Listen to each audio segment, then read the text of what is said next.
नमस्कार दोस्तों आप सभी का हमारे YouTube चैनल पर बहुत बहुत स्वागत है। दोस्तों 22 अप्रैल 2023 को ज्योतिष संसार में एक बेहद चमत्कारी घटना घटित होने वाली है, क्योंकि इस दिन पर देवताओं के गुरु बृहस्पति अपनी राशि परिवर्तन करने जा रहे हैं और वह मीन राशि से मेष राशि में गोचर करेंगे। और दोस्तों मेष राशि में पहले से ही वहाँ पर सूर्य, बुध और राहु विद्यमान है। और यहाँ पर जो है गुरु राहु चांडाल योग बनेगा तथा चतुर्ग्रही योग बनेगा, जो कि विश्व के सभी जातकों को प्रभावित करेगा। तो दोस्तों ये घटना बहुत ही संयोग से बनती है, कभी कभार ऐसी घटनाएं घटित होती हैं। तो यह आपके जीवन में भी उतार चढ़ाव लाएगी, आपको भी शुभ अशुभ फल प्रदान करेगी। आपको बता दें दोस्तों कि गुरु बृहस्पति, जिन्हें देवताओं का गुरु कहा जाता है और वैदिक ज्योतिष में सबसे शुद्ध दृष्टि वाला शुभ ग्रह माना जाता है, 22 अप्रैल 2023 को प्रातःकाल 3:33 पर अपनी स्वराशि मीन राशि से निकलकर अपनी मित्र राशि यानी मेष राशि में प्रवेश करेंगे। जब देवगुरु बृहस्पति मेष राशि में प्रवेश करेंगे उस समय वह अपनी अस्त अवस्था में होंगे, क्योंकि 28 मार्च से बृहस्पति मीन राशि में अस्त अवस्था में आ जाएंगे और फिर 27 अप्रैल प्रातःकाल 2:07 तक अस्त अवस्था से बाहर निकल आएंगे। जब बृहस्पति का गोचर मेष राशि में होगा तो वहाँ पर पहले से ही उपस्थित राहु बृहस्पति से संयोग करेंगे और इन दोनों की यह युति गुरु चांडाल दोष का प्रभाव भी दिखाएगी। साथ में दोस्तों वहाँ पर बुध और सूर्य पहले से विराजमान हैं और बृहस्पति के जाने से मेष राशि में 4 ग्रह विद्यमान हो जाएंगे और इस प्रकार यहाँ पर चतुर्ग्रही योग बनेगा और चारों ग्रहों की ऊर्जा एक साथ संयुक्त होकर जातकों को प्रभावित करेगी। बृहस्पति 4 सितंबर को 4:58 पर वक्री अवस्था में आ जाएंगे और वर्ष के अंतिम दिन यानी 31 दिसंबर 2023 को प्रातःकाल 7:08 पर वक्री अवस्था से बाहर आएंगे। वैदिक ज्योतिष के अनुसार बृहस्पति का राशि परिवर्तन बहुत महत्वपूर्ण प्रभाव देने वाला माना जाता है, क्योंकि देवगुरु बृहस्पति की दृष्टि अमृत के समान होती है और यह जिन भावों पर अपनी दृष्टि डालते हैं उनकी वृद्धि करते हैं। वैसे भी यह एक वृद्धि कारक ग्रह है। इस प्रकार बृहस्पति का मेष राशि में गोचर सभी राशियों में जन्मे लोगों पर अलग अलग रूप में प्रभाव दिखाएगा। तो दोस्तों अपनी इस वीडियो में हम इसी बात पर चर्चा करेंगे कि अलग अलग राशियों पर इस गुरु चांडाल योग और चतुर्ग्रही योग का क्या प्रभाव पड़ेगा, इसी का विश्लेषण करेंगे। और ये सारा का सारा विश्लेषण आपकी चंद्र राशि पर आधारित होगा।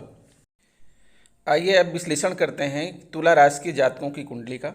दोस्तों जैसा कि आप इस कुंडली को देख पा रहे हैं और अपनी कुंडली में ग्रहों की विभिन्न स्थितियों को भी यहाँ पर दर्शाया गया है। आप देख पा रहे हैं कि आपकी किस घर में कौन से ग्रह जो है विराजमान है। तुला राशि के स्वामी शुक्र हैं और कारक ग्रह बुध हैं। और आपको बता दें कि जो है तुला राशि के स्वामी शुक्र और यहाँ पर ये आपके अष्टम भाव में शुक्र अपने ही घर में विराजमान है। इसमें अष्टम भाव के स्वामी भी शुक्र हैं, वृषभ राशि है तो यहाँ पर शुक्र अपने ही घर में विराजमान है। और साथ में जो आपका यहाँ पर पंचम भाव दिख रहा है, पंचम भाव जो आपका भाग भाव है, दिल, पहला गर्भाधान, गर्भावस्था और ये जो है आपका रोमांस, मनोरंजन, खेल, साझेदारी का घर है। यहाँ पर इसके स्वामी शनि हैं और अपने ही घर में शनि भी यहाँ पर विराजमान है।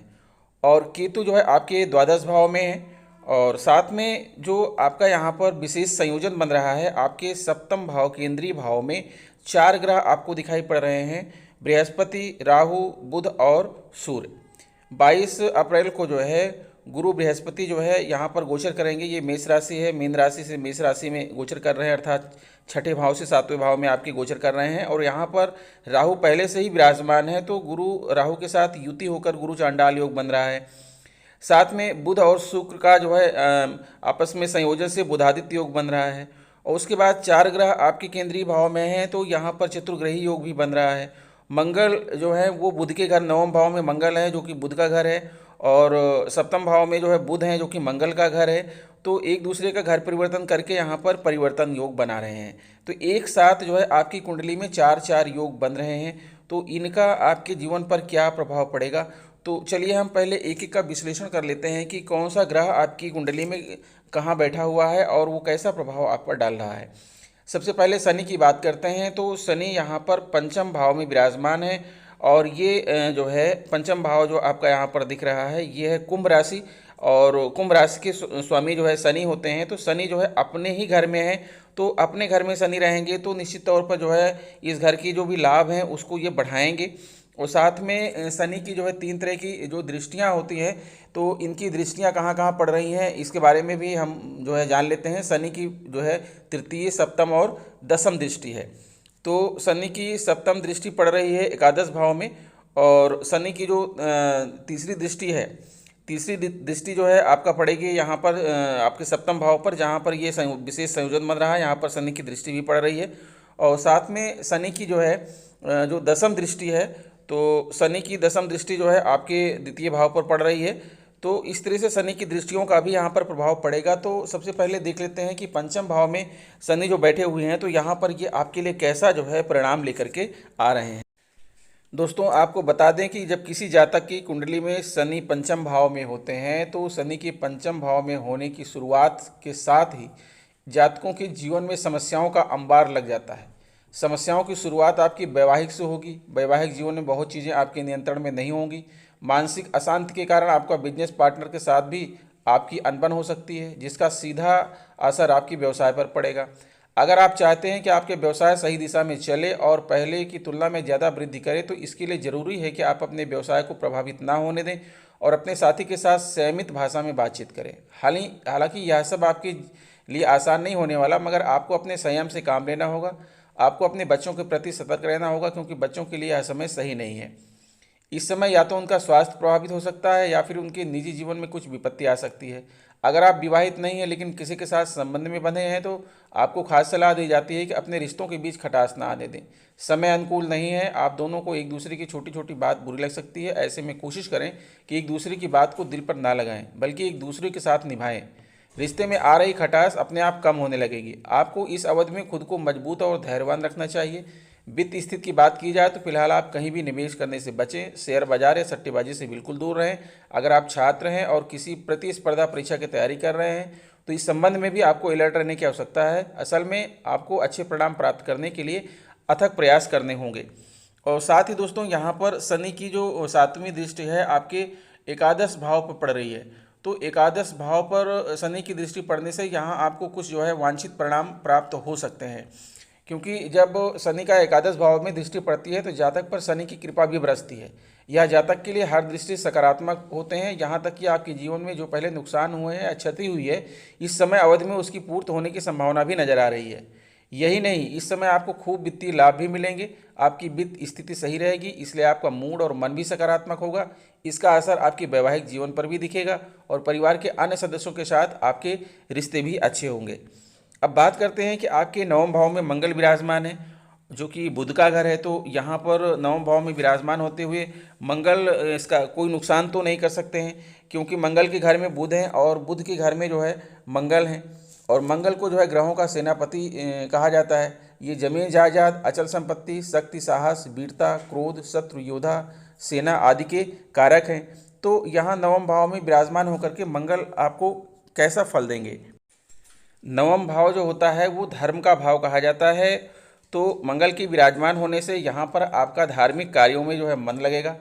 पितृभाव भी इसे कहते हैं। पिता के साथ आपके संबंध अच्छे होंगे और पिता से आपको कुछ लाभ भी प्राप्त होगा। दोस्तों के साथ, अपने सहकर्मियों के साथ, अपने आसपास लोगों के साथ आपका विश्वास बढ़ेगा। और ये भाग्य का भी घर अच्छा है। जब आपका भाग्य साथ देगा तो निश्चित तौर पर जो है आपको हर तरफ से लाभ होंगे जो है, यानी आप भाग्य और कर्म का आपस में संबंध है। तो अगर आप यहाँ पर अच्छा कर्म कर रहे हैं तो निश्चित तौर पर आपका भाग्योदय होना तय है। ठीक है, ये धार्मिक प्रवृत्ति का घर है। आपकी विचारधारा, आपकी धार्मिक प्रवृत्ति होगी। कुछ अनुष्ठान हो सकते हैं आपके घरों में, जो है कुछ मांगलिक कार्य हो सकते हैं। आपका आध्यात्मिक झुकाव होगा जो है। और अगर किसी प्रकार की कानूनी लफड़ा या वाद विवाद किसी से है तो उसमें भी आपको सफलता मिलती हुई जो है दिख रही है। और यहाँ पर जो है अगर आप किसी पेशे में लगे हुए हैं, अगर आप जो है शिक्षक हैं, गुरु हैं, पुजारी हैं, वकील हैं या सलाहकार हैं, किसी प्रकार की विशेषज्ञता हासिल कर रखे हैं और किसी प्रोफेशन में लगे हुए हैं, तो वहाँ से जो है आपको कुछ ना कुछ जो है लाभ होना निश्चित है। और पिता के साथ आपके संबंध भी अच्छे होंगे। और साथ ही आपके अष्टम भाव में शुक्र विराजमान है। अष्टम भाव जो होता है इसे कहते हैं आपका स्वास्थ्य का घर है, आपके अंतरंग संबंध, समानता और न्याय का घर है। ये समान अवसर, समान स्तर पर सेक्स, पुनर्जन्म का जो है घर है, करियर में बदलाव का जो है घर है। तो आप अगर इस बीच में अगर आप अपने जो है किसी व्यवसाय को, किसी नौकरी पेशा को बदलना चाहते हैं, बदलने की सोच रहे हैं, तो आपके लिए यह उचित समय है।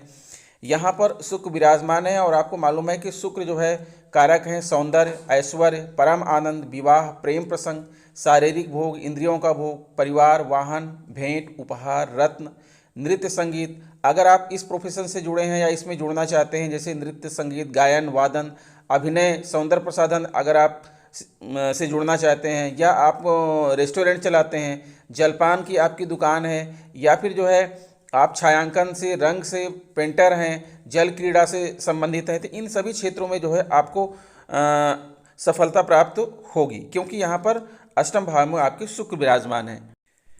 अष्टम भाव में शुक्र का विराजमान होना आपके जीवन में अनुकूल समय ला रहा है। जो लोग इस अवधि में अपने लिए घर या संपत्ति खरीदने की सोच रहे हैं, उनके लिए यह समय अच्छा रहेगा।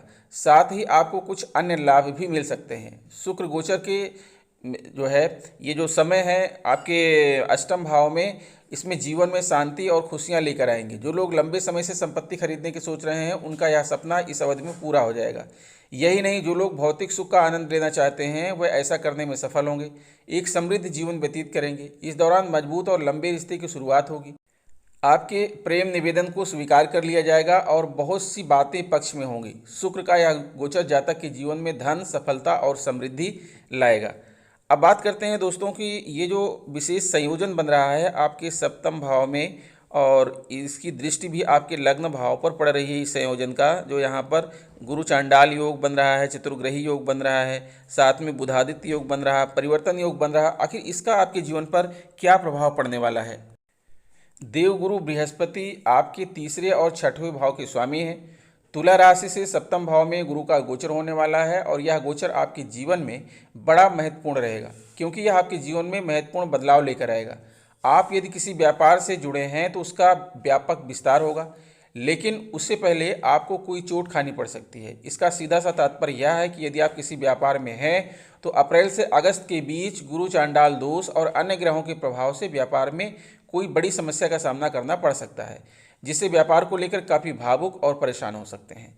अगस्त के बाद समस्याएं बदलने लगेंगी और आपका व्यापक विस्तार लेगा, व्यापार आपका विस्तार लेगा तथा आपका व्यापार पूर्ण रूप से आगे बढ़ेगा।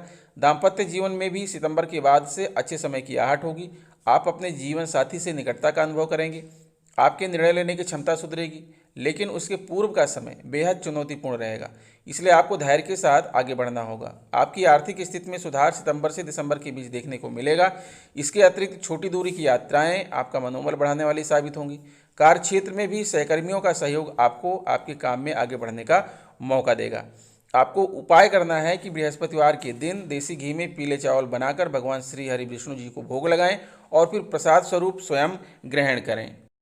निष्कर्ष के रूप में दोस्तों बताना चाहेंगे कि प्रिय तुला राशि के जातकों, अपने स्किल के कारण जो लोग जॉब कर रहे हैं उन्हें अच्छे बोनस और वेतन वृद्धि मिल सकती है। इसके अतिरिक्त वे अपने सीनियर्स का सम्मान प्राप्त करेंगे। जो स्टूडेंट प्रतियोगी परीक्षाओं की तैयारी कर रहे हैं वह अच्छा प्रदर्शन करेंगे और अच्छी नौकरी प्राप्त करेंगे। नई नियुक्तियों के लिए यह समय अवधि अच्छी है, क्योंकि आप अपने सपनों को पूरा कर सकते हैं। आप में से कुछ लोगों को स्वास्थ्य संबंधी समस्याएं हो सकती हैं, इसलिए सभी आवश्यक सावधानी बरतनी चाहिए।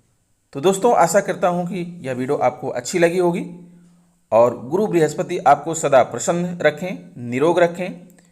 आप जो है धन लाभ अर्जित करें, आपके परिवार में खुशियां आए। इन्हीं बातों के साथ विदा लेता हूं। मिलता हूं आपसे नेक्स्ट वीडियो में। तब तक के लिए नमस्कार।